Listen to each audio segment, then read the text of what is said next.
The timestamp on camera 1 read 2:14 in the morning. That number would matter later. Investigators would return to it repeatedly, marking it as the last moment of ordinary silence before everything in that building changed. But at 2:14 a.m. on a Thursday in late October, the camera above the entrance of O'Malley's 24/7 diner recorded nothing more alarming than a moth circling the exterior floodlight and the distant, barely audible drone of a semi-truck pushing west on Interstate 40. O'Malley's sat on the edge of the Mojave Desert like a forgotten tooth. It clung to the highway's shoulder roughly 40 miles outside the dim orange glow of Barstow, California, surrounded on all sides by a darkness so complete it had weight to it. From the air, if anyone had been watching from the air, the diner would have appeared as a single white smear of fluorescent light floating in an ocean of black. There was nothing around it for miles in either direction. No gas station, no motel, no other sign that human beings had ever decided this particular stretch of cracked earth was worth stopping for. Inside, the diner smelled the way it had smelled for decades. Stale drip coffee that had been sitting in the carafe since 10 o'clock. Industrial floor cleaner with a citrus note that never quite covered the underlying smell of fried grease baked permanently into the walls. The vinyl booth seats had been patched with mismatched tape so many times that sitting in them felt like sitting on a quilt made by someone who had never seen a quilt. The ceiling tiles were water-stained in the corners. The jukebox near the back wall had not worked since 2019, but nobody had removed it because it filled up space that would otherwise feel empty. O'Malley's had been open since 1971. The original owner, a retired Army cook named Patrick O'Malley, had built it with his brother-in-law using lumber reclaimed from a demolished feed store in Needles. Patrick had died in 1994. His daughter had sold it in 2003. The current owner, a quiet man named Dennis Sargent, who lived in Victorville, visited twice a month to check the books and never stayed longer than an hour. He had been trying to sell the property for 3 years. Nobody wanted it. What O'Malley's had the thing that kept it technically profitable in a way that confused Dennis's accountant was regulars. Not regulars who came every day, but regulars who came every time. Long-haul truckers who ran the 40 corridor knew O'Malley's the way sailors knew certain stars. It was a fixed point. It was open. The coffee was bad, but it was hot, and the kitchen would cook you a real piece of meat at 2 in the morning without asking you any questions. And sometimes that was the only thing a man driving 14 hours needed from the world. Cleta Tipton had worked the overnight shift at O'Malley's for 22 years. She was 60 years old, compact and efficient in the way that women who have spent 2 decades on their feet tend to become. Her gray hair was pinned back with 2 clips she bought at a dollar store in Barstow. Her pink uniform had been washed so many times the color had faded to something closer to skin. She knew the name of nearly every regular driver who came through. She knew who took their coffee black, who needed 2 creamers, who always ordered pau even when they said they were not hungry. She knew which truckers had families and which ones were running from them. Tonight, she was 45 minutes from the end of her shift, and she was wiping down the Formica counter with the slow, automatic movement of a woman whose hands knew what to do while her mind was somewhere else entirely. She was thinking about her sister in Flagstaff, who had called that afternoon with news about a knee surgery. She was thinking about whether she had enough in her checking account to cover the gas bill. She was not thinking about the faint sound of a car engine idling in the parking lot because cars idled in the parking lot all the time. That was the sound of her livelihood arriving. In booth 2, a man named Zach Varner was asleep with his face pressed against a laminated dessert menu. Zach was 52, a medical supply sales representative based out of Fresno. He sold blood pressure monitors, portable pulse oximeters, and compression sleeves to rural clinics and small physician practices across the Central Valley and the high desert. He had driven to Needles that afternoon for a meeting with a clinic administrator who had at the last minute declined to renew a supply contract worth $11,000 annually. Zach had sat in the parking lot of that clinic for 20 minutes after the meeting ended, watching other people walk in and out of the building as if nothing had happened before he finally started the engine and drove west on the 40 with no particular destination in mind. He stopped at O'Malley's because the alternative was continuing to drive through the dark, and he was tired enough to consider that genuinely dangerous. He had ordered coffee and a slice of apple pie. He had eaten the pea and not touched the coffee. Somewhere around 11 p.m. he had put his head down and gone to sleep, and Cleta had let him because she recognized the particular exhaustion of a man who had driven too far toward a disappointment and needed a few hours of flat stillness before he could face the road back. Zach's phone sat in his shirt pocket, fully charged. He did not know this detail would become relevant before sunrise. He did not know much of anything for the next 2 hours, which was on balance a mercy. In the kitchen, Amos Bullock stood at the flat-top grill, flipping hash browns, with the patience of a man who had made peace with his hours long ago. Amos was 67, a retired school cafeteria supervisor from Fontana, who had taken the O'Malley's cook position 8 years ago when his wife died and the silence of his house became unbearable. He came in at 10 p.m. and left at 6 a.m. and in between, he fried eggs and grilled steaks and made coffee and listened to the radio through a single earbud so he could still hear the pass-through window. He was not a talkative man. He was not an untalkative man.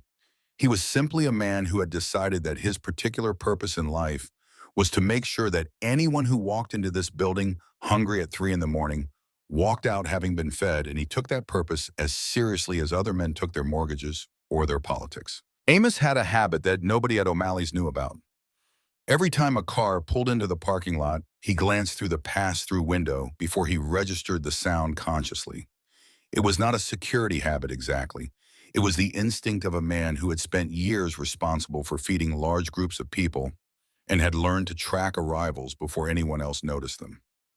Tonight, shortly before 2 in the morning, he had glanced through the window and noted the arrival of 4 motorcycles. Big ones, dark ones.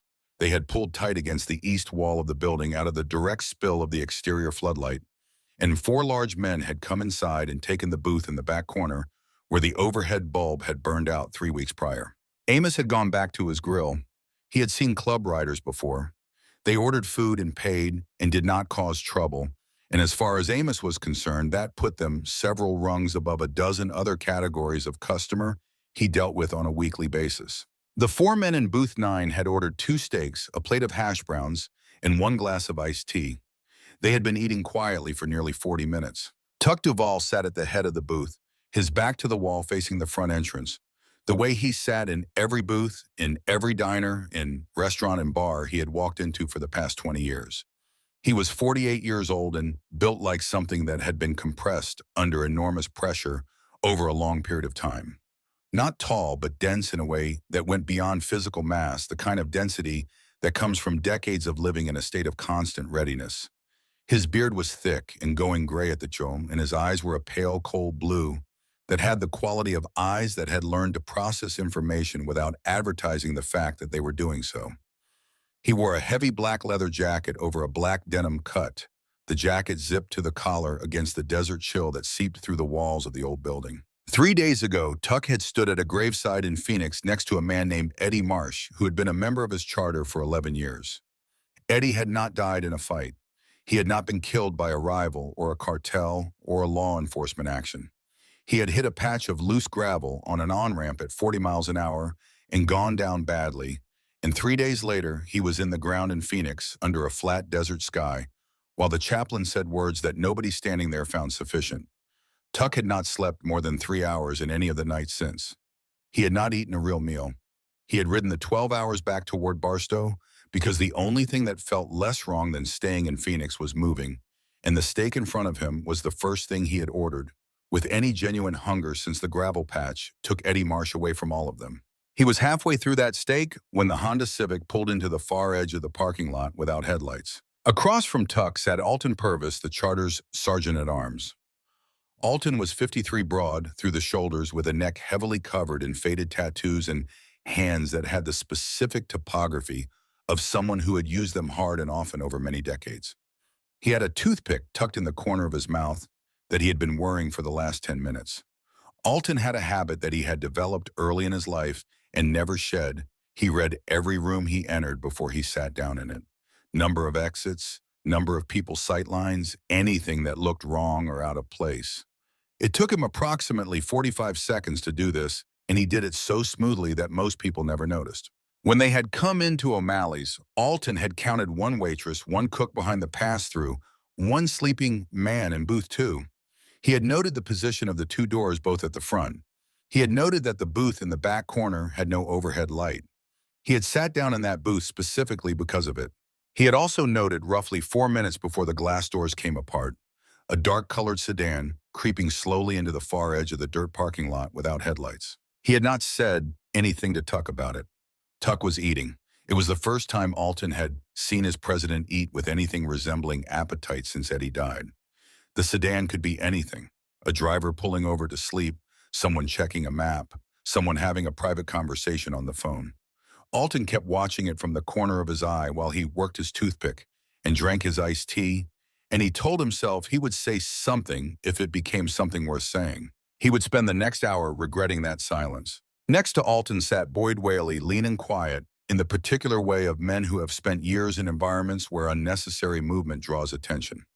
Boyd was 43, a former Force Reconnaissance Marine who had completed 4 tours before earning his patch.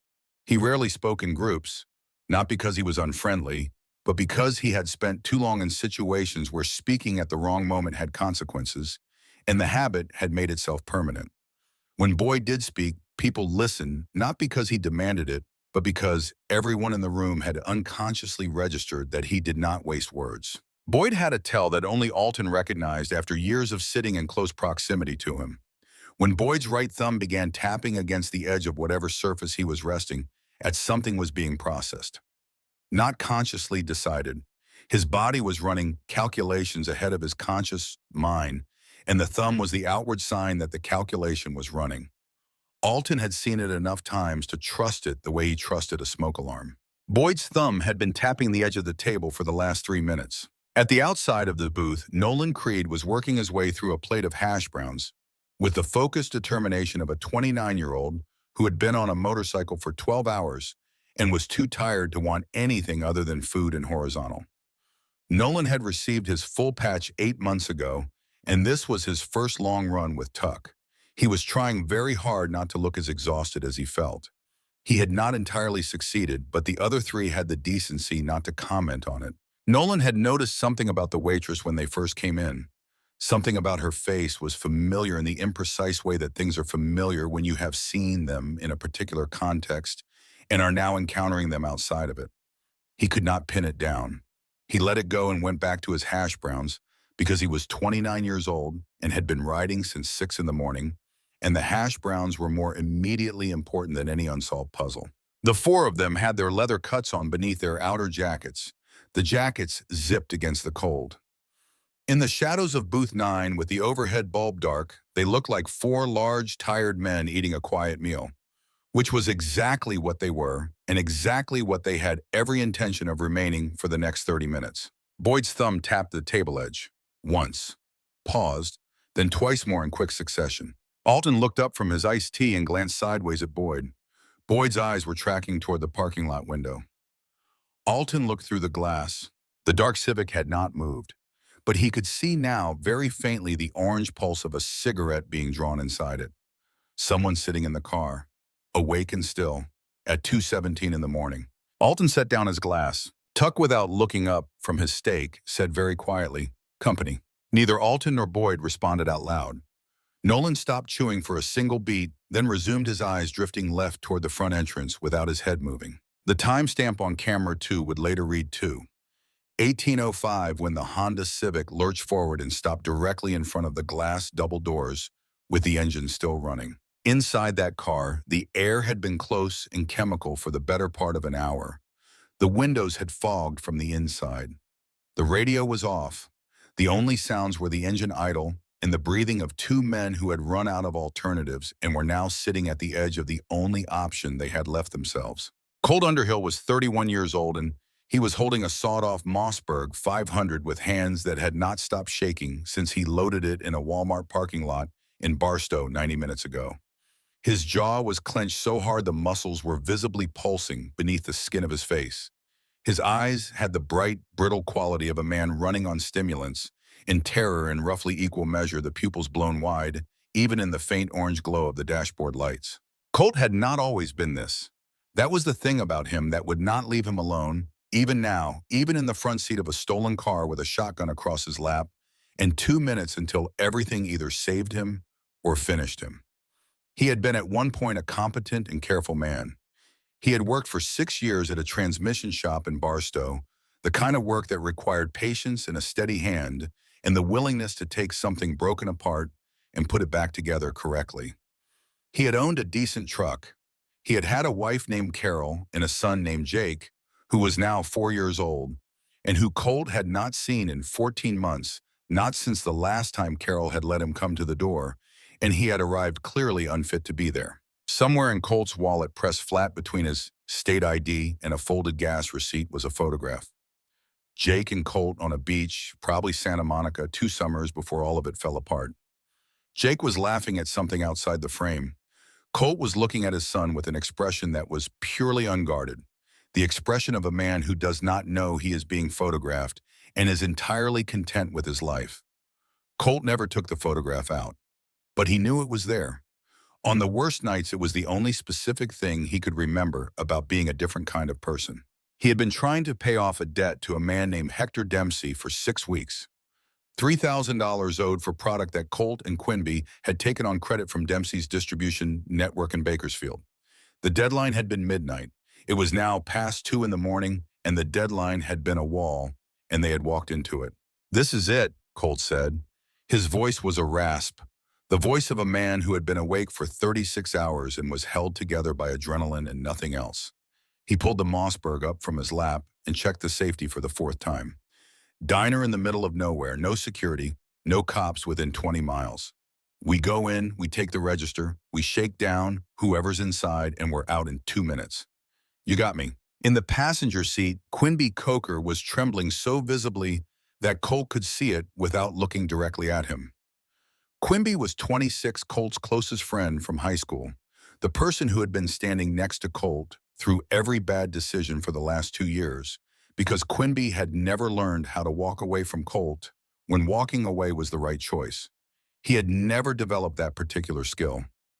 The holding on instinct was too strong in him, had always been too strong. He was holding a snub-nosed Smith & Wesson revolver that had belonged to his uncle and had not been fired since 2011. His finger was nowhere near the trigger because he was too frightened to touch the trigger. "Colt," Quimby said, "I don't know, man. What if there's a cop in there taking a break?" "Look at the lot, you idiot." Colt's voice cracked on the last word. He smacked the steering wheel with his open palm. "There's one beat-up sedan, probably the waitress. This is easy money. Just keep the gun up and do exactly what I tell you." This was not the first time Quimby had tried to stop this from happening.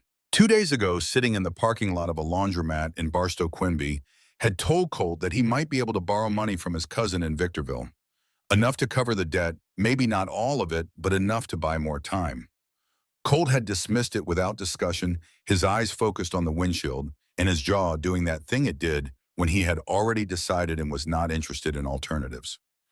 Yesterday morning at a convenience store on the edge of town, Quimby had said flatly that he wanted out, that he would take whatever Hector Dempsey decided to do, rather than walk into a building with a weapon. Colt had not argued. He had simply looked at Quimby with an expression so hollow and so certain of its own trajectory that Quimby had not been able to find the words to push back against it. The expression of a man who has stopped believing in exits. And now they were here. "Colt," Quimby said one final time. His voice was very small. "We could still drive away." Colt looked at Quimby for one full second. Then he looked out the windshield at the diner's glowing entrance, at the moths circling the floodlight, at the warm rectangle of the windows. He reached for the door handle. Quimby looked out at the desert darkness on his side of the car. Miles of it. No lights, no sound. Nothing but the black expanse of the Mojave going on until it hit something that stopped it. He looked back at Colt, who was already getting out. Quimby opened his door and followed because he always had. What they could not see from their angle of approach because the Harley-Davidsons were pulled tight against the building's east wall and hidden entirely in the shadow the structure cast against the floodlight was the 4 motorcycles. They were matte black, custom-built, maintained to a standard that the men who rode them considered a basic obligation. Their engines were still ticking softly as the metal cooled in the desert air. Colt and Quimby walked past within 30 feet of them without knowing they existed. It was the last significant mistake in a night that had been built from nothing but. At 2:18:15 a.m., camera 1 recorded the moment the stillness of O'Malley's diner ended. Colt hit the glass door with his boot leading with the heel, putting his full weight into it.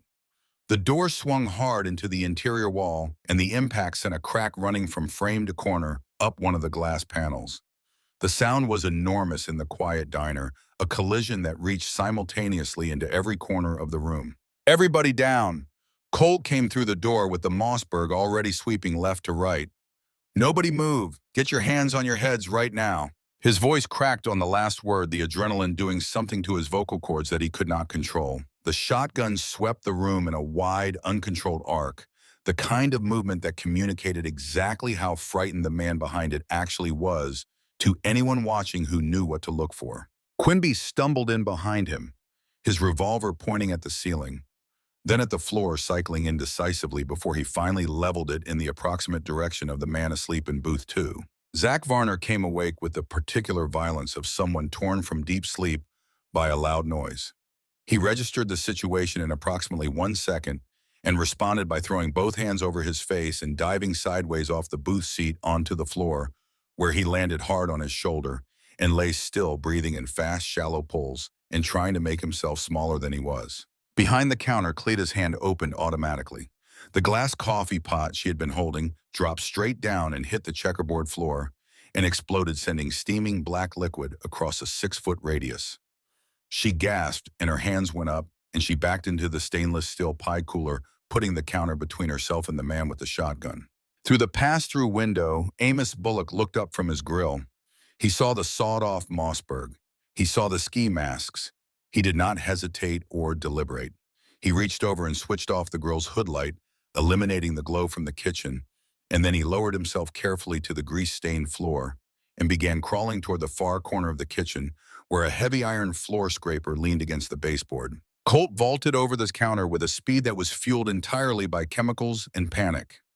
He closed the distance to Cleta in 2 steps and put the barrel of the Mossberg directly in front of her face. "The register," he said. "Open it, now." Cleta's hands were shaking badly enough that she missed the keys twice before she got the sequence right. The register was an old mechanical unit that required physical key entry. It opened with a loud, definitive ding that sounded almost cheerful given what surrounded it. Colt reached in. His hand came out with a small, sad collection of crumpled bills. He stood there for a moment counting. $80. $83 and some change. "Are you kidding me?" The words came out flat and airless. Colt grabbed the front of Cleta's uniform at the collar. His hand was shaking. "Where's the safe? Open the safe." Cleta was crying, not quietly, but the real kind, the kind that comes with sounds and cannot be stopped through an act of will. "We don't have a time lock safe," she said. "The manager takes the deposit to the bank at 10. That's all the cash we carry overnight. I swear to God, that's all there is." Colt stared at her. Something moved through his face behind the ski mask, some specific recognition of the shape of this failure, and then it collapsed and was gone. He shoved her back against the pie cooler, not viciously but firmly, and vaulted back over the counter. "Corey." He used the agreed-upon fake name, the aliases that had seemed like a reasonable precaution 2 hours ago, and now felt like the least of his problems. "Check the customers, wallets, phones, everything." Quimby moved to booth 2 with his revolver extended. "Hey, come out. Give me your wallet. Right now." Zach Varner from the floor pushed his wallet up onto the booth seat with one hand without lifting his face from the linoleum. Quimby grabbed it, opened it. $215 in cash, several credit cards. He pulled the cash and let the wallet fall. 200, Quimby called toward Colt. "It's not enough." "I know it's not enough," Colt said. The controlled authority he had tried to carry into the room had been replaced by something thinner and more afraid. He scanned the rest of the dim space, doing the math in his head for the 4th time and getting the same wrong answer. He needed 3,000. He had 80 plus 200 and some change. He needed a different source. His eyes traveled back along the room, past the counter, past the tables, toward the dark back corner.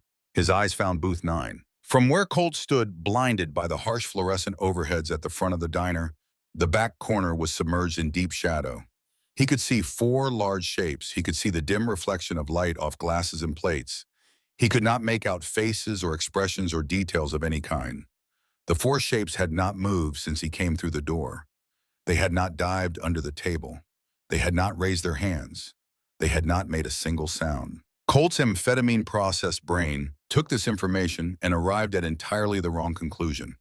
These men had not responded because they were slow or confused or so deeply tired that the robbery had not fully registered.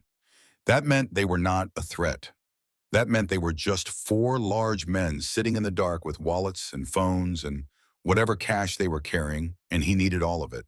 He racked the Mossberg, ejecting a perfectly good shell onto the floor in his agitation. He pointed the barrel toward the back of the room. "You four in the dark," he called out. "Hands on the table. Right now." Nothing happened. The four shapes did not move. Colt started down the center aisle. His boots hit the linoleum with sharp echoing impacts. Behind him, Quimby stayed near the door with his revolver pointing at the general area where Zach Varner had disappeared under the booth, completely unaware that his partner was walking towards something that had no name in either of their experience. As Colt closed the distance, the shadows gave up their information slowly and reluctantly, the way shadows in bad-lit rooms always do when you walk toward them. Walk. First, he saw the size of the four men. Large, all of them, filling the booth with a settled, unhurried occupation of space. Second, he saw their stillness. Not the frozen stillness of shock or fear.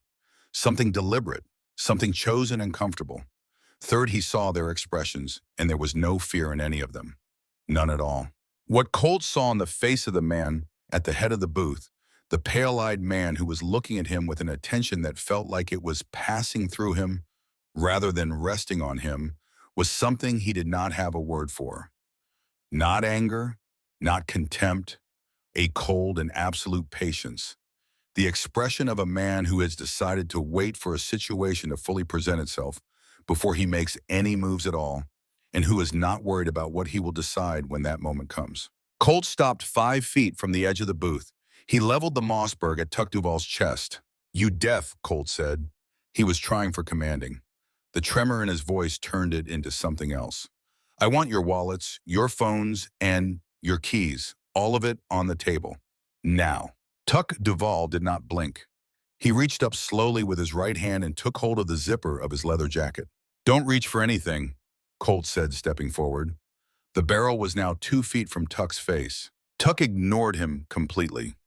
With a motion so deliberate it bordered on ceremonial, he drew the zipper down from collar to hem and let the jacket fall open to both sides. Beneath it was a black denim cut, and on the left chest of that cut, catching the faint ambient light filtering from the kitchen pass-through, was a rectangular patch with 2 words on it: President. Below the patch, a small diamond shape carrying a single character: 1%. The sound of 3 zippers opening simultaneously was something that Zach Varner, still on the floor of booth 2 with his cheek pressed against the linoleum, would describe to investigators the following morning as the sound that changed everything in the room. Alton Boyd and Nolan opened their outer jackets in unison, a choreography that no one had rehearsed and no one needed to, because they had been doing things together long enough that the timing lived somewhere below conscious thought. The red and white of the Hells Angels insignia appeared on 3 cuts simultaneously, the colors vivid even in the bad light, unmistakable to anyone who had ever seen them, and entirely comprehensible to anyone who understood what they represented in the state of California and the western United States. Colt Underhill stopped breathing. The air in his lungs simply stopped moving. His eyes, visible through the holes in the ski mask, went wide with an expression that had nothing calculated in it. The expression of someone who has opened a familiar door and found a room behind it that should not exist in that building. He was not a strategic thinker. He was a transmission mechanic from Barstow who had been awake for 36 hours and had walked into a diner believing it was empty enough. But even through the chemical fog and the exhaustion and the white panic of the $83 in the register, one piece of knowledge arrived with complete clarity. You did not point a loaded weapon at the president of the Hells Angels charter. The knowledge arrived too late to be useful. His body did not know what to do with it. He stood with the Mossberg 2 feet from Tuck Duvall's face and his finger on the trigger guard, and his mind producing no actionable output. Tuck Duvall leaned forward slightly. His massive forearms came to rest on the table with the sound of something settled and final. He looked past the barrel of the shotgun as though it were not there, and when his eyes found Colt's eyes, what was in them was not a threat and not a performance. It was a simple factual statement about what was going to happen in the next few seconds. When Tuck spoke, his voice was quiet enough that Colt had to concentrate to hear it, And that concentration was itself a mistake because it pulled Colt's entire attention onto the man in front of him and away from everything else in the room. "You have exactly 3 seconds," Tuck said, "to get that gun out of my face." The fluorescent light above the kitchen passed through buzzed its single monotonous note. The diner was quiet enough that the buzz was the loudest sound in it. Tuck Duvall let 1 full second pass. "One," he said. The word landed in the silence of the diner and did not echo. It simply settled. Colt Underhill's hands were shaking so badly now that the barrel of the Mossberg was tracing a small, involuntary arc in the air in front of Tuck's face. Not the sweep of a man in command, the tremor of a man whose body had already accepted what his mind was still refusing to process. The chemical energy that had carried him from the parking lot through the door and down the aisle had converted into something cold that was now moving through his legs and making the simple act of standing feel uncertain. The fluorescent light buzzed. Behind the counter, a drip from the shattered coffee pot continued its slow percussion against the linoleum. Tuck had not moved. His forearms were still on the table. His pale eyes were still on Colt's eyes, not on the gun. Watching the gun was less informative than watching the man holding it. Tuck knew the difference. Alton Purvis sat across from Tuck with his hands flat on the table and the toothpick motionless in the corner of his mouth. He was running the sequence. Not the outcome, which was not a variable. The sequence. Which problem first, then which problem second, then which problem third, and who handled each one. Boyd Whaley's right hand had been below the table for the past 90 seconds, resting on the frame of the 1911 holstered at his hip. He had not drawn it. Drawing it changed the geometry of the situation in ways that complicated the aftermath. But his hand was there resting against the grip with the easy familiarity of long acquaintance. Boyd was not watching Colt's face. He was watching Colt's trigger finger. There is a specific and readable change that occurs in a finger on a trigger when the person holding the weapon begins to lose the capacity for deliberate decision. The finger does not remain still. It begins a micro-movement, an involuntary cycling between tension and release as the nervous system oscillates between conflicting instructions. Boyd had learned to identify this signal in environments where identifying it half a second late had permanent consequences. What he was reading in Colt Underhill's trigger finger right now was a system very close to its threshold. Nolan Creed was no longer in the booth. He had moved during the 30 seconds between Tuck unzipping his jacket and Tuck beginning to count. He had not asked permission or made an announcement.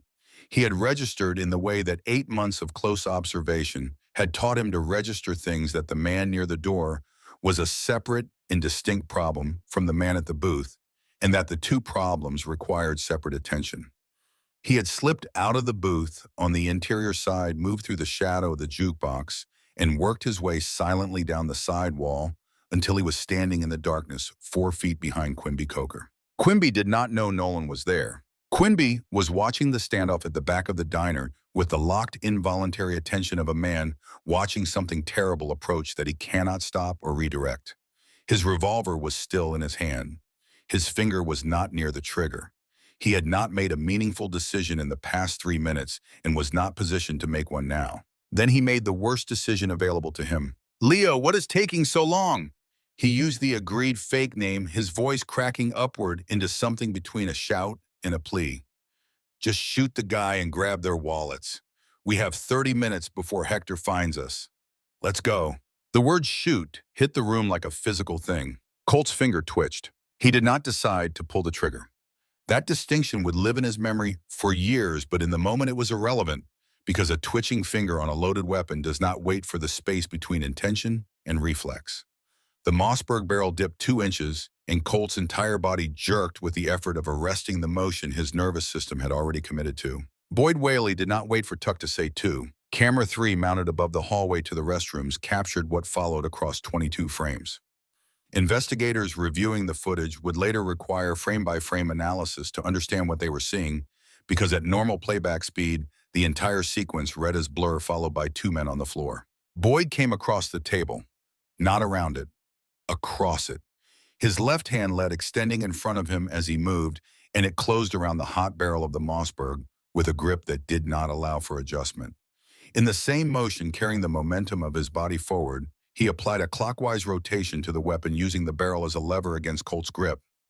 The wrist is not engineered to resist rotational force applied at distance, and Colt's wrist went in the direction the torque demanded stopping when it reached its anatomical limit and then continuing slightly past it. The sound it made was brief and unmistakable. Colt's scream was neither, but Boyd's right hand was already in motion, a rigid strike that landed at the soft structure of Colt's throat, and the scream became a wet gasp. And then Colt Underhill had hit the linoleum with the weight of a man whose legs had been removed from the equation entirely. The shotgun cleared the booth and came to rest under the seat with its barrel pointed at the baseboard. From the moment Tuck said one to the moment Colt hit the floor was 11 seconds. Nolan Creed was already moving before Colt landed. Quimby spun toward the sound of his partner going down, and in turning, he put his back to the darkness directly behind him. Nolan's left hand caught the collar of Quimby's jacket, and the leg sweep came low and hard behind both knees simultaneously. Quimby went backward with the total helplessness of a man whose base support has been cleanly removed. Nolan's right elbow found Quimby's sternum on the descent. Every cubic inch of air left Quimby Coker's lungs in a single violent rush. He hit the floor on his back with his mouth open and nothing moving in or out of it, his face the color of old chalk, his eyes wide and seeing nothing useful. His finger found the trigger on the way down. Pure mechanical reflex, the grip tightening of a hand losing control of what it holds. The Smith & Wesson fired twice. Click, click. The firing pin struck empty chambers both times. The dry double click was almost delicate in the room where everything else had been so loud.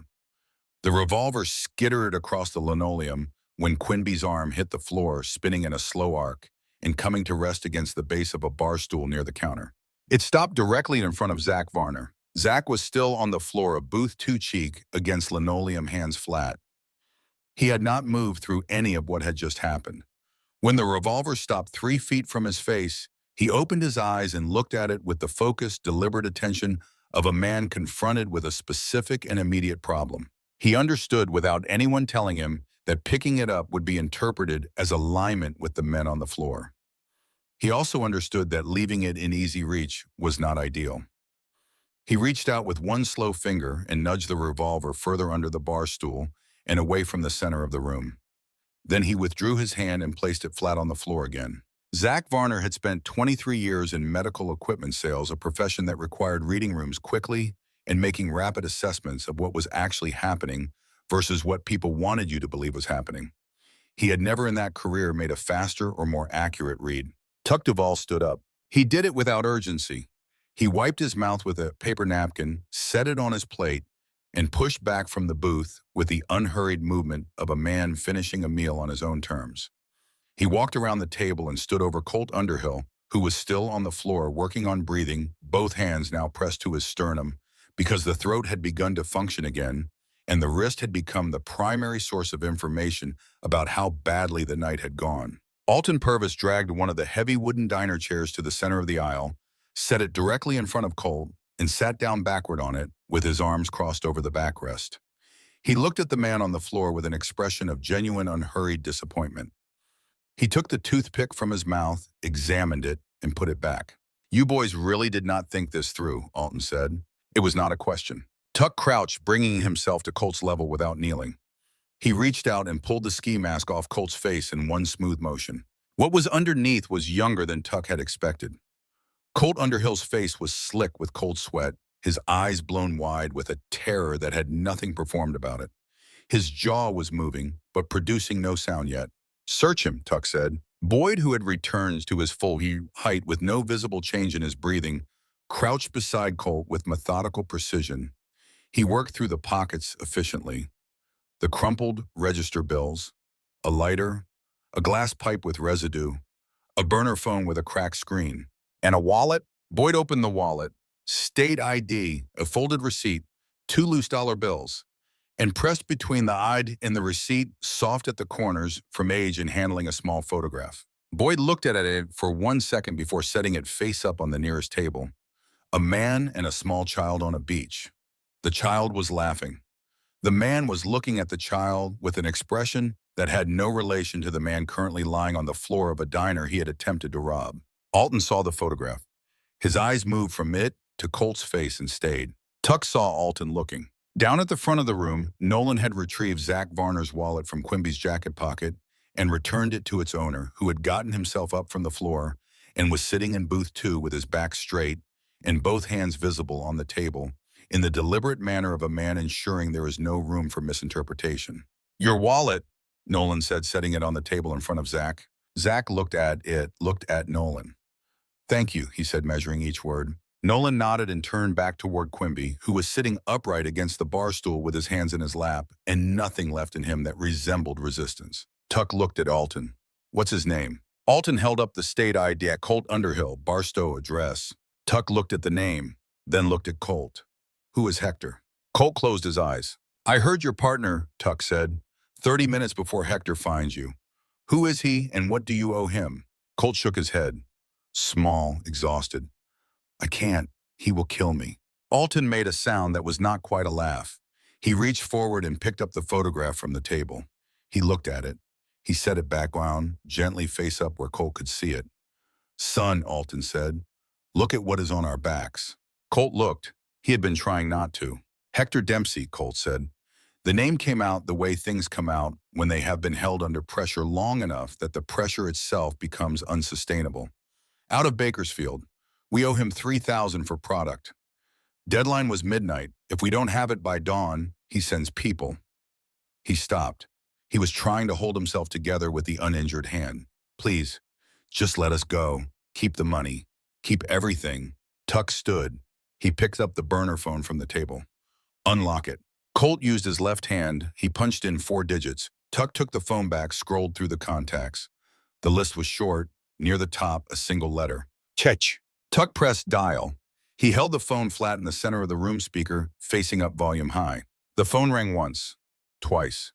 There was a sound on the other end that suggested someone pulling from the surface of light, sleep, the transition of a man who had trained himself not to sleep deeply on nights when he had outstanding accounts. The voice that answered carried the particular authority of someone accustomed to being the one with leverage. "You better be calling to tell me you have my money, Leo.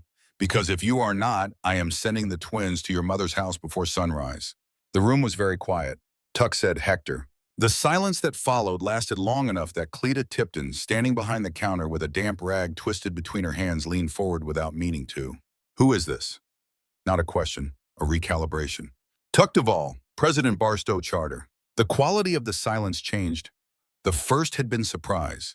This one was the sound of a man rapidly reassessing everything he had understood about his current situation and finding that almost none of it was correct. When Hector Dempsey spoke again, every trace of the predatory confidence that had been in his voice 30 seconds earlier was absent.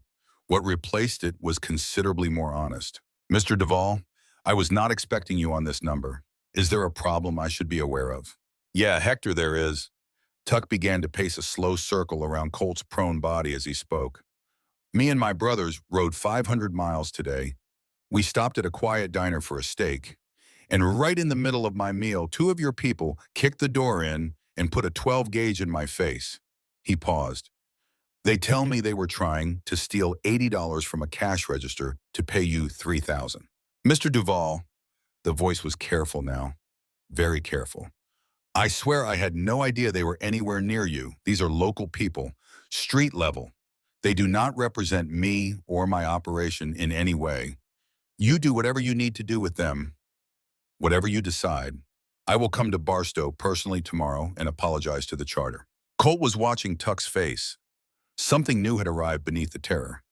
The specific shame of a man hearing himself described as street level by the person he had been afraid of for 6 weeks. The person who had just without hesitation offered to let strangers do whatever they wanted with him. "You are not coming to Barstow tomorrow," Tuck said. "You are going to forgive their debt tonight."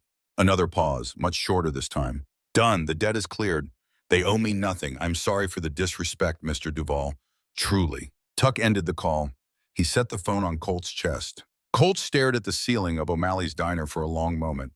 Then he turned his head and looked at Tuck, and in his expression was something that had no clean name. Relief and humiliation, and something older than both of them, trying to find its way to the surface. "You saved our lives," Colt said. "Do not flatter yourself," Alton said from his chair, examining his toothpick. "We just did not want to deal with the inconvenience of what comes next if we do not." The room was quiet for a moment, in a way that felt different from all the earlier quiets. The earlier silences had been charged, pressurized, full of things about to happen. This one had the quality of aftermath. The fluorescent lights buzzed. Amos Bullock's grill ticked in the kitchen as it cooled. Somewhere outside, a truck downshifted on the interstate, and the sound came through the walls and faded. Quinby Coker was sitting against the bar stool with his knees drawn up, and his hands in his lap, and his face turned toward the floor. He was not trying to escape or negotiate or make himself smaller than he was. He was simply sitting with the specific stillness of someone who has arrived at the bottom of something and is registering what the bottom feels like. His chest still ached where Nolan's elbow had found it. He would feel that ache for the next 4 days. Nolan Creed crouched beside him, not to restrain him, to look at him the way you look at someone when you need to assess whether there is anything remaining in them that requires attention. Quinby did not look up. Nolan straightened after a moment and moved back to give him room. Alton had turned the chair around and was sitting on it the correct way now. Forearms resting on his knees, looking at the 2 crumpled bills Colt had produced from his wallet, sitting on the nearest table. $2. The man had walked into a diner with a shotgun to save his life, and he had $2 in his wallet. Alton had seen desperate people before. He had been one in a period of his life that he did not spend time revisiting. He recognized the particular texture of desperation that had run completely out of intermediate options and arrived at the most terrible one available. He picked up the photograph from the table again. The child on the beach, the unguarded happiness in the man's face. He set it down in front of Colt without comment. Colt looked at it for a long moment. He was still on the floor back against the booth, right arm cradled against his chest. He did not pick the photograph up. He just looked at it from where he was, and whatever moved through his face during that was private enough that no one in the room directed their attention toward it. Boyd Whaley had moved to the counter and was standing near Cleta without speaking to her. She had stopped crying and was standing with her arms folded, watching the room with the watchful steadiness of a woman who has decided that she has processed enough for one night and will manage the rest later in private. Boyd's presence beside her was not conversation.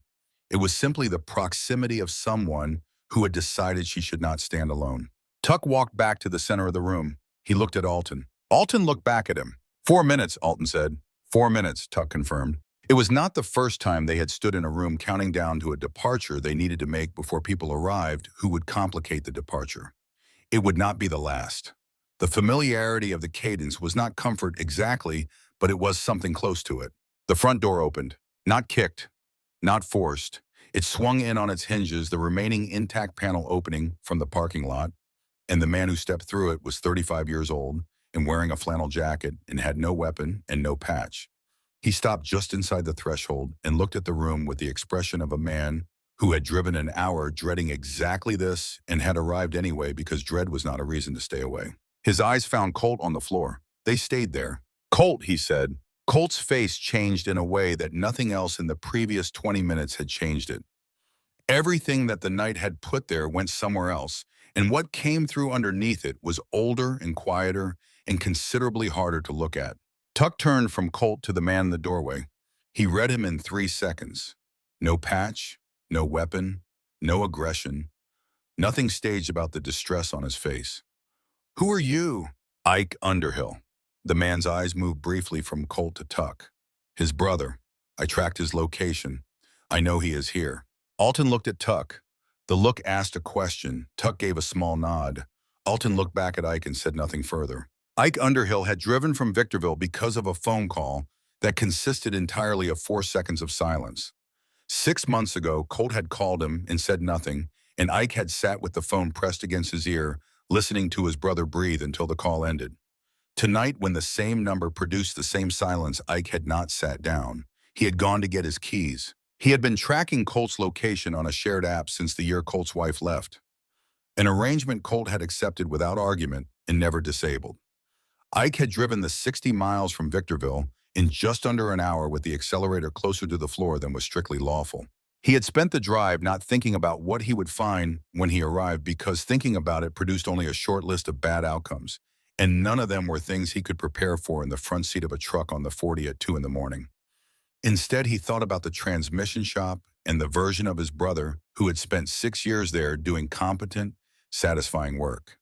The version who had called Ike on a Tuesday afternoon once to say he had figured out a gear problem that had been puzzling him for a week, his voice carrying the specific satisfaction of a man whose hands and mind work well together. Ike had not thought about that phone call in a long time. He thought about it now because it was the most recent memory he had of his brother sounding like himself. "Sit down," Tuck said, pointing at booth 3. "Do not speak until I tell you to." Ike looked at his brother once more, then crossed to the booth and sat down with his hands on the table. He did not argue. He understood in the way you understand things in rooms where decisions have already been made by people who know what they are doing. That argument was not available to him here.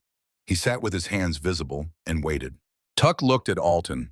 Alton was still looking at the photograph on the table. Boyd had moved to the counter where Cleta was standing and positioned himself between her and the rest of the room without saying anything to her, which was the most useful thing he could offer. Amos Bullock's face appeared at the pass-through window. He had been on the kitchen floor for the past 8 minutes with the iron floor scraper across his knees listening to the room. He looked at Tuck. Tuck looked at Amos. Amos nodded once, set the floor scraper down against the wall with care, and went back to his grill. Alton set the photograph down in front of Colt and said, "How old is he?" Colt looked at the photograph. When his voice came out, the meth and the adrenaline and the fear had been subtracted from it, and what remained was just a voice. "4. He is 4. Alton said nothing for a moment. He looked at Colt with an expression that was not sympathy exactly, but was adjacent to it, the expression of a man who has seen enough varieties of human failure to know the difference between the ones that are complete and the ones that are not. Ike Underhill was watching this from booth 3. His hands were still on the table. He had not moved. But his eyes were traveling between Alton's face and his brother's face, and the photograph and whatever he was seeing was doing something to the set of his jaw that he was working to control. Zach Varner had his phone out again, the dialer open, 3 digits entered. His thumb rested on the call button. He looked at Tuck Duvall. Tuck was already looking at him. "Go ahead," Tuck said. Then after a pause with something measured in it, "Give us 9 minutes before the first unit arrives." Zach looked at the call button. He looked at Cleta behind the counter. He looked at Colt on the floor, and Ike in the booth, and the 2 empty shell casings from Quinby's useless revolver lying near the baseboard. He pressed call. He set the phone face up on the counter in front of Cleta, stepped back, and returned to his booth. He placed both hands flat on the table. Cleta picked up the phone. Tuck looked at his watch. 9 minutes. Outside in the parking lot on the far side of the building, where the floodlight did not reach a set of headlights, came on without the engine starting. They illuminated the east wall of O'Malley's and the 4 matte black motorcycles parked against it for approximately 4 seconds. Then they went dark. Deputy Norma Hamby of the San Bernardino County Sheriff's Department had been sitting in her patrol unit at the north edge of the parking lot for 6 minutes. She had watched Zach Varner walk out of the diner and stop when he saw her. She had listened carefully to what he said. She had watched him get in his car and drive away. She had then sat in the dark and made the most difficult professional decision of her 6 years on the job without using her radio. Norma was 34, and she knew the Barstow Charter the way any deputy who worked this stretch of the 40 knew them, which was to say she knew their names and their history, and the lines that her experience had taught her not to cross unless she was prepared to cross them completely and absorb whatever followed. She had 8 minutes remaining on a backup ETA that dispatch had given her as 14. She had a broken front door, an idling stolen vehicle, and somewhere inside that building, 4 Hells Angels were processing a situation she had not been invited into. She turned off her headlights. She thought about what Zach Varner had said. Nobody seriously hurt. Suspects contained. Situation under control. She had been a deputy long enough to know that those 3 phrases could cover an enormous range of actual situations, some of which were better handled by the people who were already handling them, and some of which were not. The question was which kind of situation this was. She also knew Tuck Duvall's name and the Barstow Charter's record. She had pulled their files twice in the last year as part of routine intelligence updates. They were not a peaceful organization in the abstract sense of that word, but in the specific geography of this highway corridor, in the practical daily reality of what actually happened and what did not, they were something more complicated than the file suggested. They moved through this stretch of road. They stopped at diners and fuel stations. They did not cause the problems. In 6 years of working the 40, Norma had never once caught a call that led back to them as the source. She thought about what entering that building with her hand on her weapon would accomplish in concrete terms. It would establish her authority in a room that no longer needed authority established. It would introduce a new variable into a situation that had already been resolved. It would require everyone present to recalibrate toward her and away from whatever they were already managing. It would potentially convert a concluded situation into an ongoing one. She thought about what entering without the weapon on display would accomplish. It would let her see what she was actually walking into before she committed to a posture that was difficult to walk back. She had 4 motorcycles in the parking lot and 8 minutes before backup arrived. She had a decision to make and she made it. She got out of the car. Norma Hamby pushed through the intact panel of O'Malley's front door without drawing her weapon. She had made that decision in the parking lot, and she carried it with her now, stepping over the threshold with her right hand at her side and her eyes moving across the room in a single practice sweep. She had been in rooms after violence before. She knew their texture, the specific quality of air, in a space where something has already happened and the people inside are still sorting out what to make of it. This room had that quality. What it did not have was any remaining threat. That was the assessment that mattered most, and she made it in the first 2 seconds. She took inventory in pieces. Colt Underhill on the floor, sitting up now against the booth with his right wrist held against his chest. Quinby Coker against the bar stool with the stillness of a man whose options have been fully exhausted. Zach Varner in booth 2 with his hands flat on the table. Cleta Tipton behind the counter with a phone at her ear and tears drying on her face. A man Norma did not recognize in booth 3, hands visible, watching everything without speaking. And 4 men in leather cuts positioned around the room who turned to look at her with the unhurried measuring attention of people who had known she was coming before the door opened. Tuck Duval stood nearest the center. He looked at Norma the way he had looked at everything else tonight. Assessment without performance. His jacket was still open, the president patch catching the overhead fluorescent. "Does anyone need medical attention?" Norma said. "1 broken wrist," Tuck said. "Nothing else." Norma looked at Colt. Colt looked at his wrist, then at Norma, and said nothing. "I need to understand what happened in here," Norma said. She kept her voice level, not deferential and not combative. She was navigating something with narrow tolerances, and she knew it. 2 men came in with weapons, Tuck said. A sawed-off shotgun and a revolver. They demanded register cash and personal property from the customers. We responded. Both weapons are on the floor. The register cash is on the counter. We stayed.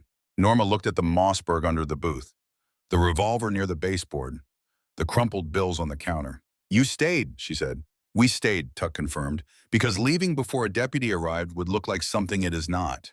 And because you would need statements." Norma looked at each of the 4 men in turn. None of them looked away. None of them adjusted anything.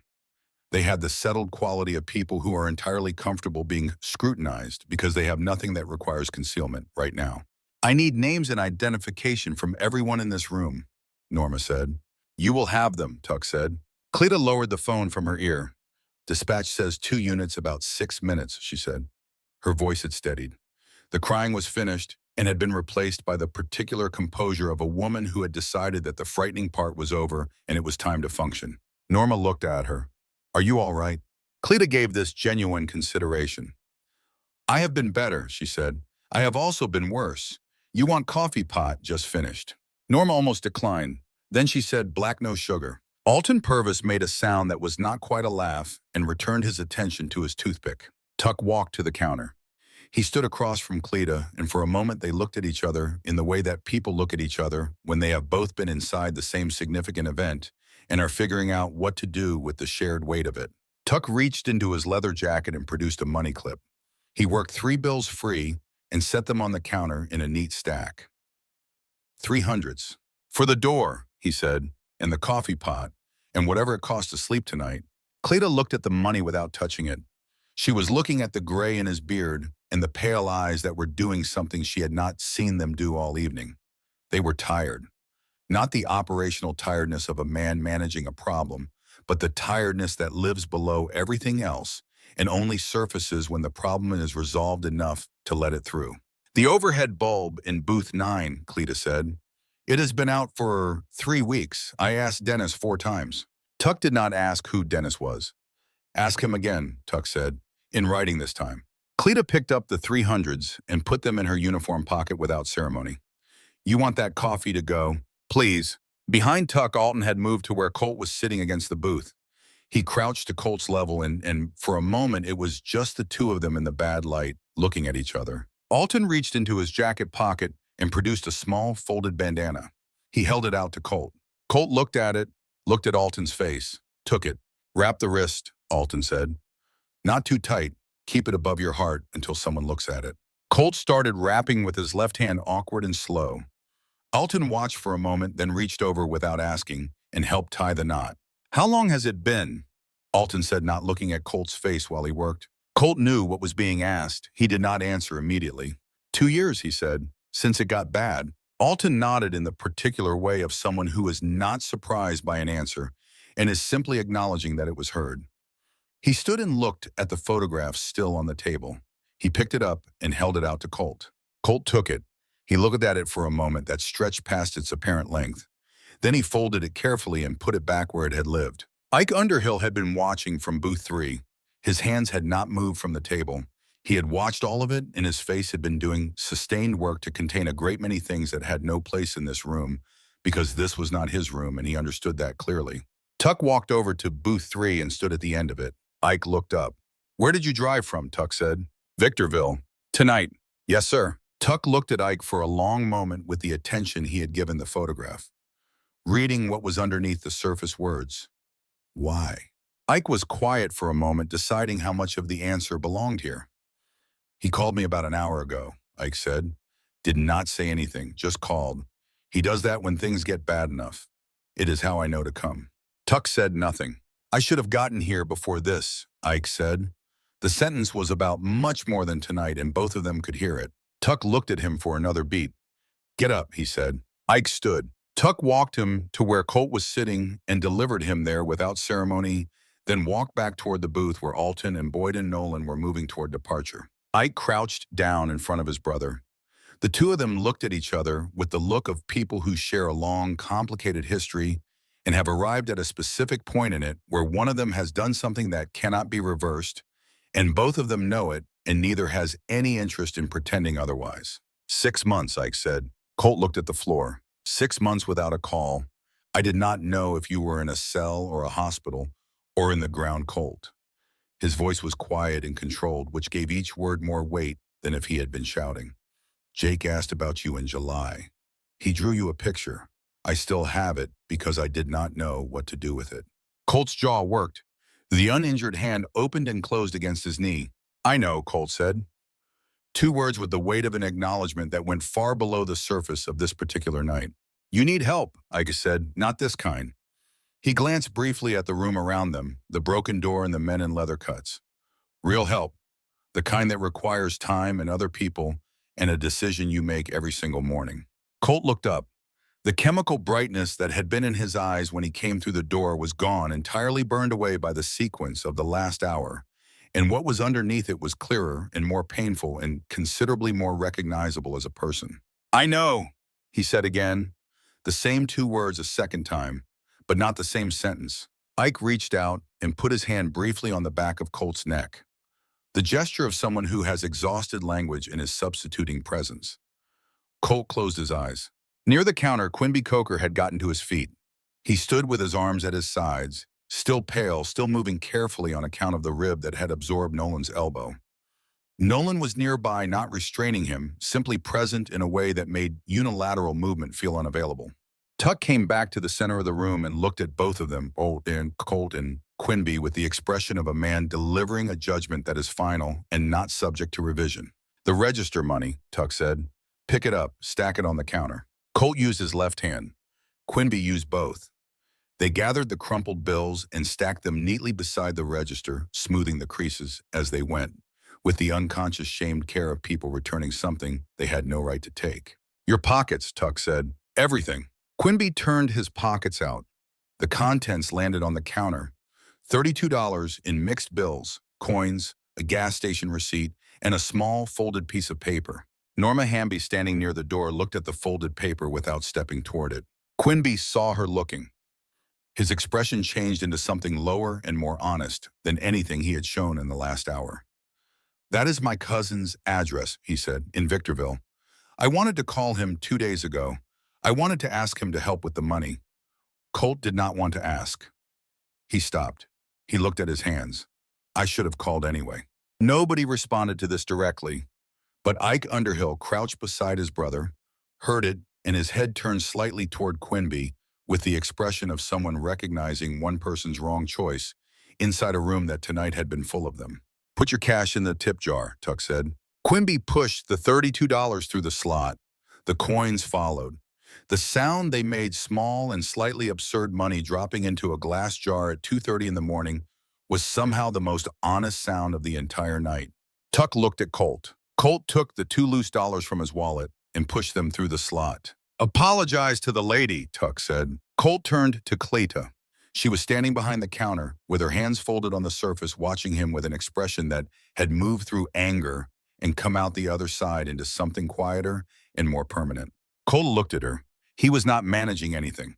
The mask was gone and the adrenaline was gone, and the $3,000 debt that had pushed him through that door had been dissolved by a single phone call, and what remained was just a man looking at a woman he had put a gun in the face of. "I am sorry," Colt said. "I am genuinely sorry. I scared you, and that was wrong, and there is no version of what I say that changes what it was." Cleta looked at him for a long time. The refrigeration unit beneath the counter was audible in the quiet. "I have seen worse nights than this," Cleta said finally. Her voice was not warm and it was not cold. It was honest. "I have also seen better. You go get yourself some help, son. You still have enough time for it to matter." Colt nodded. He could not hold her eyes through all of it. Amos Bullock came through the kitchen door with a broom. He had put his apron back on. He surveyed the distribution of broken glass and spilled coffee across the diner floor and began to sweep with the focused patience of a man reclaiming ground that belongs to him. He did not speak to anyone. He did not require any acknowledgement. The work was there. He was present. That was the whole of it. Tuck watched Amos for a moment. Then he walked to booth 9 one final time and stood at its end. His half-eaten steak was still on the plate. The ice in Nolan's water glass had dissolved into the water. Alton's toothpick lay on the table beside an untouched glass of iced tea. The artifacts of an ordinary midnight meal that had become something else. They would be cleared away in 20 minutes by a woman who would carry tonight in some part of herself for years, regardless of how thoroughly she cleaned the surfaces. Tuck left 2 additional 20s on the table. He did not mention this or explain it. Alton appeared at his shoulder. They stood together for a moment that had the quality of something that needed to be completed before either of them walked out of that building. 4 minutes, Alton said. Tuck looked at him. "I know." Alton looked at the plate, at the cold steak. He said, "You were eating." "I know what you did, Alton," Tuck said. His voice was not hard. It was precise. "And I know why." Alton was quiet. "Next time you tell me," Tuck said. "Whatever I am doing, whatever state I am in, you tell me." Alton took the toothpick from his mouth and looked at it. He nodded once. The nod of a man who understood that he had made a decision based on care for someone and had been told without anger and without ambiguity that this particular form of care was not his to exercise in this role. "You also did not sleep in Phoenix," Alton said. "Not a defense, a fact." "I know that too," Tuck said. Alton put the toothpick in his jacket pocket instead of his mouth. A small and final gesture. He turned toward the front of the diner. Tuck stayed a moment longer. He looked at the booth. He thought about Eddie Marsh for 3 seconds, the right amount, and what it means to carry a person inside you without knowing exactly how much weight that is until something shifts the load. Then he picked up the to-go cup Cleta had set at the edge of the table and walked to the door. Boyd was already outside, standing beside his motorcycle with his arms folded, looking east down the highway at the dark. Nolan was next to his own bike, running through the pre-ride check he always ran, mirrors, and then mirrors again. At the door, Tuck paused and looked back at the room. Ike had gotten Colt to his feet. The 2 brothers stood beside each other near booth 3, Colt favoring his right side. Ike close enough to stabilize him if the risk demanded it. They were not talking. They did not need to be. 2 brothers standing in a broken diner in the early hours of the morning, which is a thing that can mean the end of something or the start of something, and which way it goes is never decided on the night itself. Tonight it was sufficient that they were both upright. Quimby Coker had drifted into booth 2 and was sitting across from Zach Varner. Nobody had arranged this. It had happened through proximity and the human instinct to find an adjacent presence in rooms where you have been frightened. Zach had his briefcase on the seat and was sitting with the posture of a man who has absorbed something that will take considerable time to fully process and who has decided to give it that time rather than rush past it. Cleta was behind the counter with her coffee. She was watching Tuck at the door. Tuck raised the to-go cup toward her. Not a toast, simply an acknowledgement of what she had done tonight, which was to stand in her own diner while someone put a gun in her face and remain when it was over the same person she had been before. Cleta raised her coffee cup in return. Tuck walked out. The parking lot was cold. The desert air in October at this hour had a quality that moved through clothing, regardless of its weight, a dry cold that came from a landscape with no interest in holding warmth for anyone passing through it. The floodlight was still burning above the east wall. The 4 motorcycles stood in the ambient spillage from the diner windows, the matte black paint taking in light rather than returning it. Norma Hamby was standing beside her patrol unit at the north edge of the lot. She watched Tuck come out. She watched Alton and Nolan take their places beside their machines. She watched Boyd straighten from whatever occupied him while he waited. Tuck walked to his Harley. He set the covey in the holder, swung his leg over, settled his weight the way his body had done 10,000 times before the automatic calibration of a man and a machine that have been in long acquaintance. He looked across the parking lot at Norma. She walked toward him and stopped 6 feet away. Professional distance, not confrontational.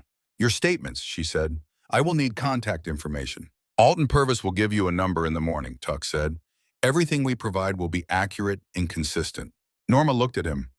I have no doubt of that, she said and meant it without qualification. She paused.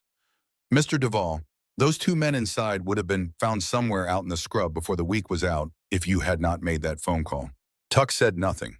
I'm not making an official observation, Norma said. I'm making a human one. I am aware of everything that happened in there tonight. Tuck looked at her for a moment. Then he said, there is a Honda Civic in the back lot, plates removed, engine was still running when we arrived.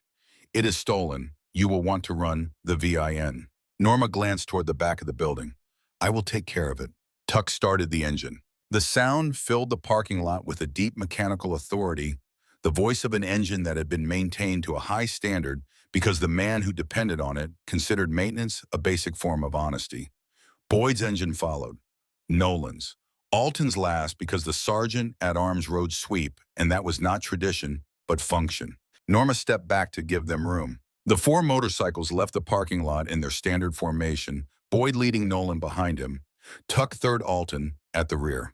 They turned east onto Interstate 40, and the headlights opened the highway in front of them, and within 30 seconds they were at the speed the road asked for, and the Mojave was accommodating them the way the Mojave accommodates things that move through it without apology.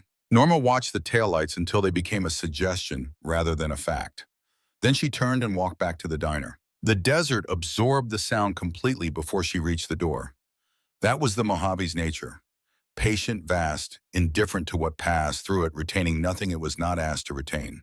The first backup unit arrived 4 minutes later and parked beside Norma's cruiser. The deputy who got out was 26 years old, 8 months on the job, and had never responded to an armed robbery call before. He came through the door with his hand on his weapon and his eyes moving fast across a scene that did not match any training scenario he had studied. Cleta handed him a cup of coffee before he completed his first sentence. He took it on reflex. He looked at Cleta, looked at the room, looked at the coffee. What happened here, ma'am? 2 men attempted to rob the place, Cleta said. They were unsuccessful. The people who stopped them are gone. These 2 are the ones you want. She indicated Colt and Quimby with a small nod. The taller one has a broken wrist that needs medical attention. The young deputy looked at Colt, at Quimby, at Zach Varner, who offered a polite nod at Ike Underhill, who raised one hand briefly in a gesture of cooperative presence. Then he looked at Amos Bullock, who was still sweeping, and at the pile of debris collecting near the front wall, and at the 2 bar stools lying on their sides in the aisle. Should I request an ambulance? The deputy said. Already done, Cleta said. 12 minutes out. Drink your coffee. He drank his coffee. At 3:17 a.m. a unit from Barstow Community Hospital arrived, and 2 paramedics assessed Colt's wrist in the parking lot under the floodlight. It was a clean fracture of the radius, the kind that heals reliably with correct treatment. The lead paramedic, a woman named Patel, who had been working desert calls for 14 years, splinted and wrapped the wrist and told Colt he needed imaging and casting in the morning. Colt sat on the ambulance bumper with his arm in the temporary splint and his brother beside him. Ike had not left his side since Tuck walked out. He stood close enough to be useful and far enough to give Colt the room that men need immediately after something that has stripped them down to what they actually are. He was not touching Colt's shoulder or offering encouraging phrases or performing any of the gestures that people reach for when they want to help someone process something they are not equipped to process alone. He was simply there, which was the thing Colt had needed for 6 months and had not been able to ask for or accept.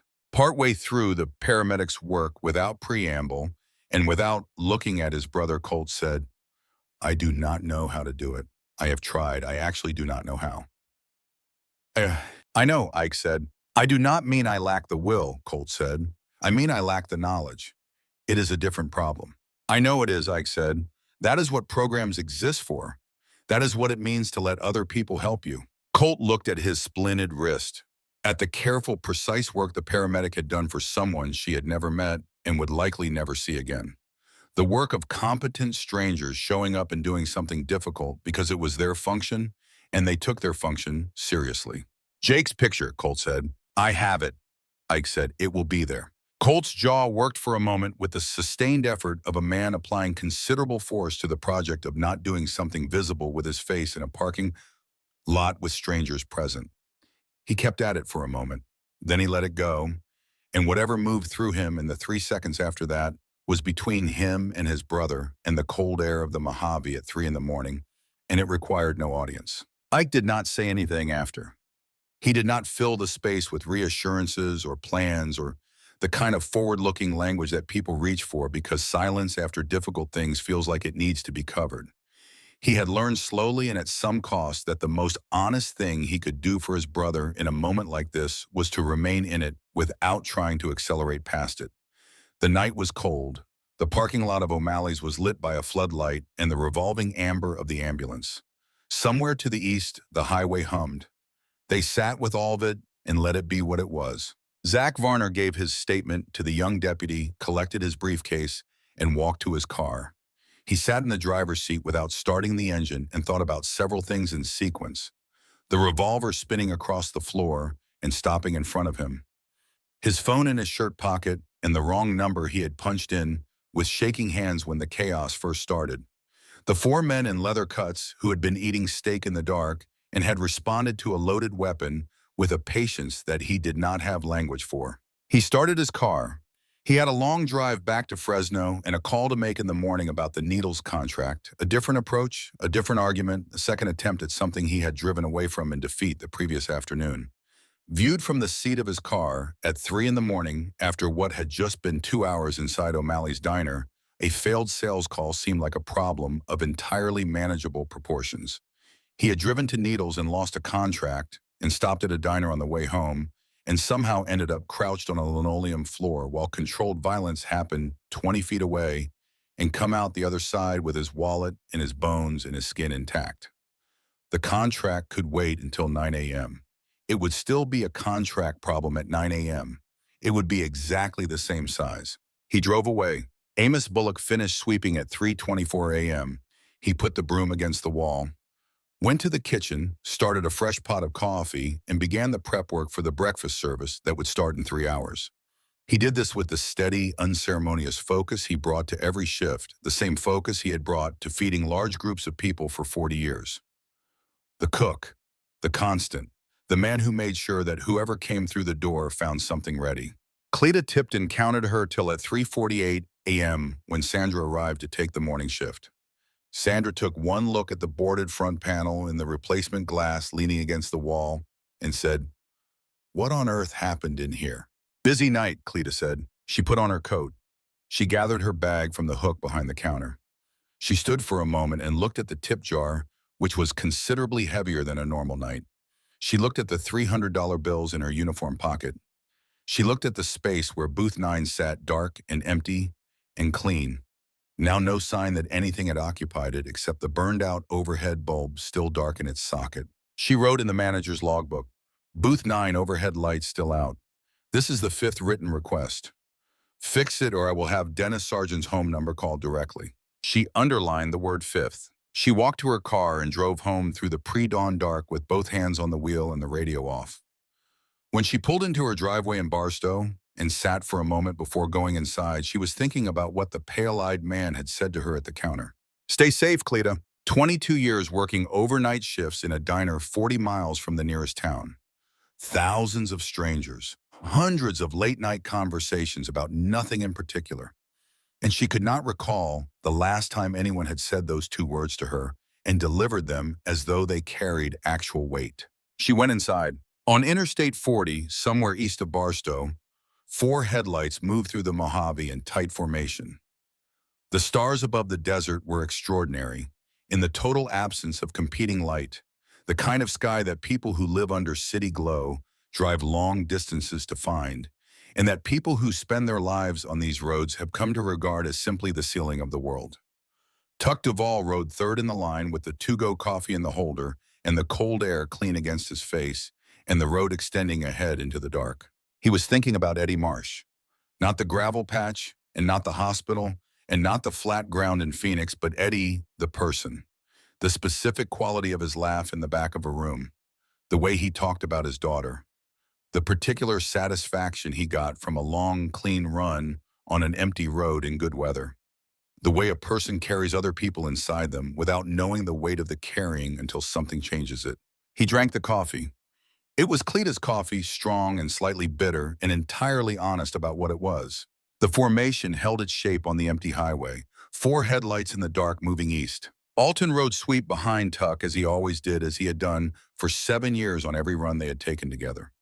There was a moment maybe 10 miles out from O'Malley's when he pulled even with Tuck briefly at a long, empty straightaway, the way he did sometimes when he had something to say that did not require stopping. Tuck looked over. Alton held his gaze for a moment in the dark.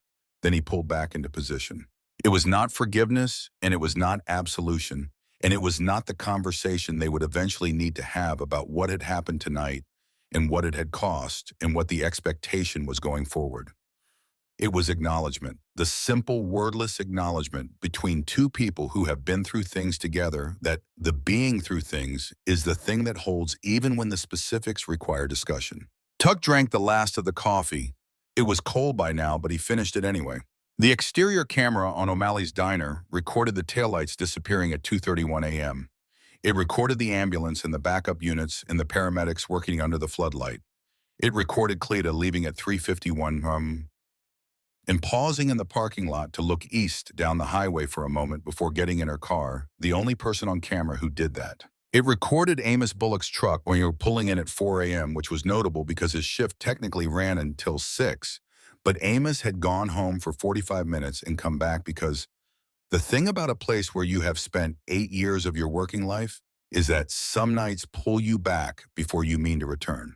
It recorded the sky above the desert mountains beginning to change at 5:47 a.m., the black becoming a deep bruised purple, and then something between orange and gold that the desert does in October before the day gets going. At 6:02 a.m., it recorded the first semi-truck of the morning pulling in off the 40 air brakes, releasing with the long exhale of something that has been working hard across a long distance and is relieved to stop. The driver climbed down, heavy-set and 50-ish company jacket thermos under his arm. He walked into O'Malley's and sat at the counter without checking whether anyone was present, because in 20 years of running this corridor, he had never once sat down at that counter and not had someone come out of the back with coffee. Amos Bullock came through the kitchen door with a pot in his hand. He poured the coffee. The driver wrapped both hands around the mug, the way people do when warmth is the actual thing they came in for. He looked at the boarded front panel and the replacement glass leaning against the wall, waiting for the repair service that Dennis Sargent would schedule eventually when he could be reached and persuaded that it was urgent. Rough night, the driver said. Amos set the pot down on the counter. He thought about it in the genuine way, the way a man thinks about a question when he intends to answer it accurately rather than reflexively. Nothing the place could not handle, he said. And he meant the diner. He also meant something else.